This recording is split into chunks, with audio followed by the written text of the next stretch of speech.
Chinese Communist Party is trying to portray its economic performance as stellar, but the true numbers aren't good, and a wave of new infections in the country could make things even worse. Welcome to China Uncensored. I'm Chris Chappell.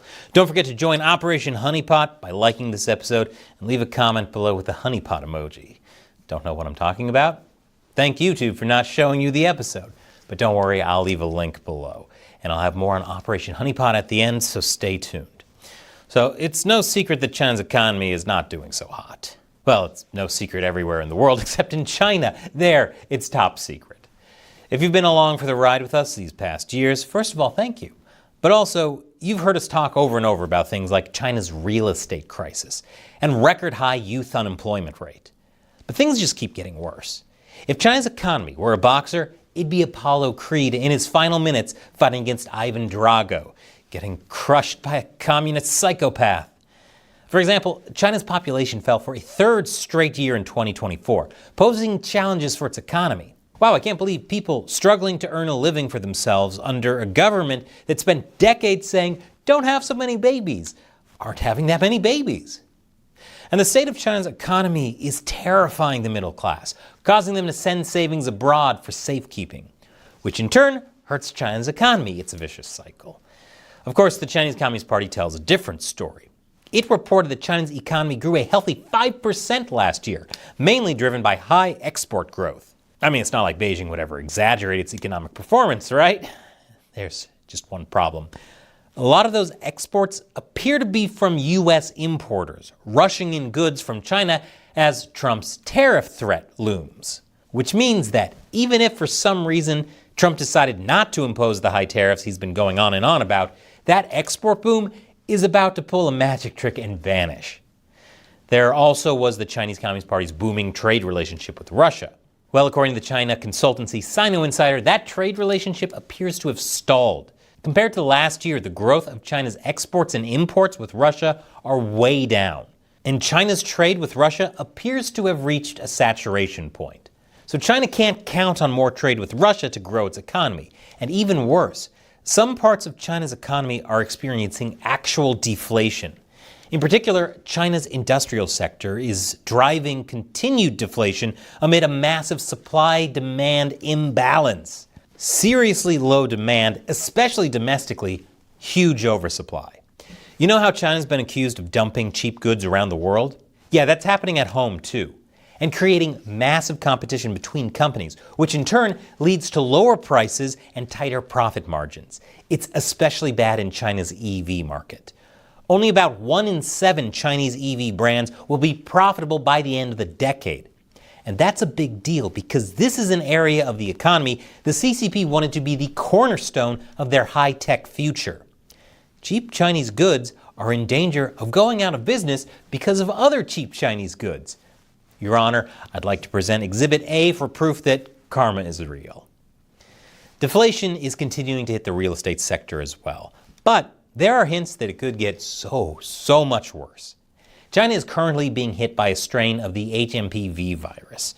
Now, so far on the surface, nothing seems like on the scale of COVID. But phrases around influenza are trending on Chinese social media. According to Sino Insider, on December 30th, mainland media outlet Xiaoxiang Morning News published a report with the title, Highly Contagious and Prone to Mutation, Wuhan CDC Issues Warning. According to information circulating online, some schools in Wuhan had already suspended classes in December. And on January 11th, Dajiyuan, the Chinese language edition of the Epoch Times, reported that a Chinese doctor involved in epidemic monitoring and control said that the CCP's official data about influenza in the country was unreliable, which isn't a surprise. The doctor also said, I have encountered no fewer than 100 cases of H5N1 influenza. H5N1 has already spread widely in China and is basically out of control. It will soon be officially announced. Large-scale quarantine zones are already under construction along highways. H5N1 is the bird flu. Now, so far, some of these reports haven't been verified.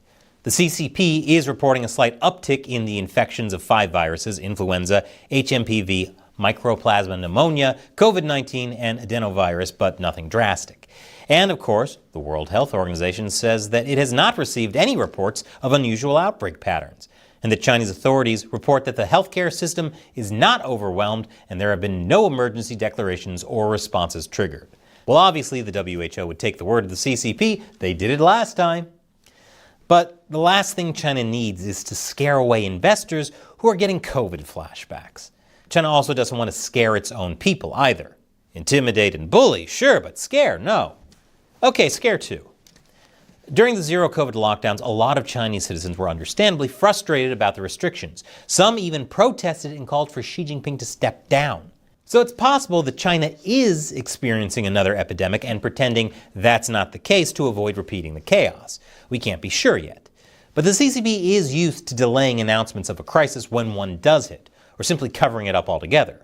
So Beijing's reactions to this wave of infections, along with reports from social media and small outlets, would fit the established pattern of a cover-up. One thing's for sure, if the situation worsens, it'll impact global supply chains and hit the Chinese economy hard. And it's already taking a beating, worse than Apollo Creed against Ivan Drago. And now, Operation Honeypot. I just want to thank some of the tens of thousands of you who have left honeypot comments below China Uncensored videos to help us fight YouTube censorship. Many of you are saying you weren't getting video recommendations anymore, or that you found out YouTube had unsubscribed you from our channel. But now, something is happening. More of you are getting video recommendations again. In fact, there are now people who aren't even subscribed to China Uncensored, who don't even watch videos about China, who are suddenly seeing our original honeypot video. I have no idea how to explain that. But what I do know is that it takes an army to fight YouTube suppression. A 50-cent army. So thank you, Appleseeds, for being a longtime viewer, first-time commenter. Thank you, Copaz, for looking for China Uncensored on your subscription page. Kevin Schnell for resubscribing after YouTube unsubscribed you. And Pause for the Jaws for going back 2 weeks to find our OG honeypot video. Thank you, Ben and Fam, for loving the channel. And yes, Shelley picked your comment. And thank you, Ray Castell, for commenting, original or not. Thank you all for being a part of Operation Honeypot. You keep China Uncensored going despite everything YouTube is throwing at us. So like this video and leave your honeypot comment below. I'm Chris Chappell. Never give up.